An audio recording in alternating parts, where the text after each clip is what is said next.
అందరికీ నమస్కారం అండి. ఏం మాట్లాడాలో గుండె దడగా ఉంది. పవర్ స్టార్గా అంటేనే మామూలుగా ఒక గౌరవం, భయం. దాంట్లో చిరంజీవి గారు ఉన్నారు ఇక్కడ. చిన్నప్పటి నుంచి నేను స్కూల్కి వెళ్ళను అంటే మా నాన్న భయంకరంగా తిట్టేవాడు. కానీ ఓ పండగ వస్తే మాత్రం దగ్గరుండి ఆయనే మాన్పించి నన్ను తీసుకెళ్ళేవాడు. ఆ పండగ పేరు చిరంజీవి గారి సినిమా రిలీజ్.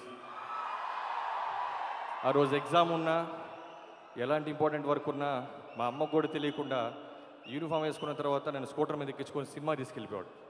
అలా చిన్నప్పటి నుంచి చిరంజీవి గారి సినిమాలు పిచ్చి పిచ్చిగా చూసేవాడిని. కాలేజీకి వచ్చేసరికి ఇంకో పండగ వచ్చింది, పవర్ స్టార్ పవన్ కళ్యాణ్ గారు. అది 1, 2 సార్లు 5 సార్లు అయిపోతే కాలేజ్ డేస్ అన్నీ ఆయన థియేటర్లోనే గడిచిపోయినాయి. కల్లో కూడా ఊహించలేదు. 12 ఏళ్ళు ఇండస్ట్రీకి వచ్చి ఒక ఫోటో దిగడానికి ట్రై చేశా కళ్యాణ్ గారితో, కుదరలా. అలాంటిది సినిమా తీసే అవకాశం వచ్చింది.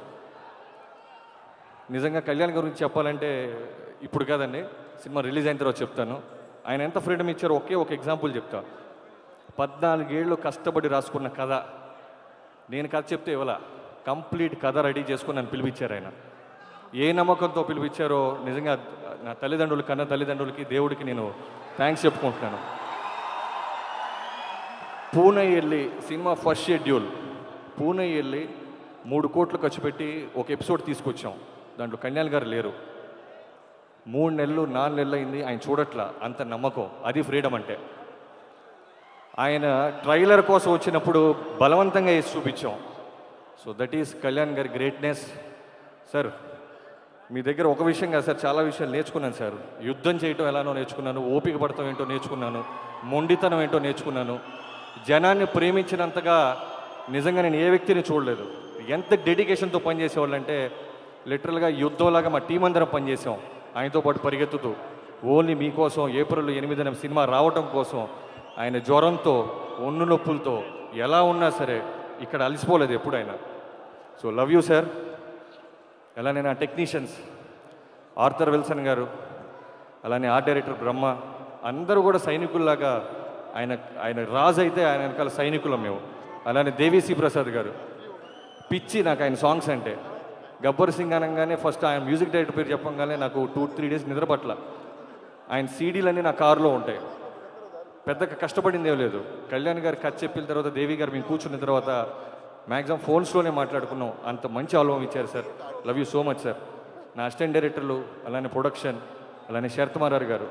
నాకు లిటరల్గా ప్రొడ్యూసర్ అని మాకు ఏ రోజు అనిపించలేదండి. మా యూనిట్లో ప్రతిరోజు 7 కెమెరాస్ ఉండే. అంటే ఒక స్నేహితుడు డ్రీమ్ని నెరవేర్చడానికి సంకనం కట్టి ఆయన పక్కన నిలబడి మా అందరితో నడిపించారు. Thank you so much Sarath Marar గారు.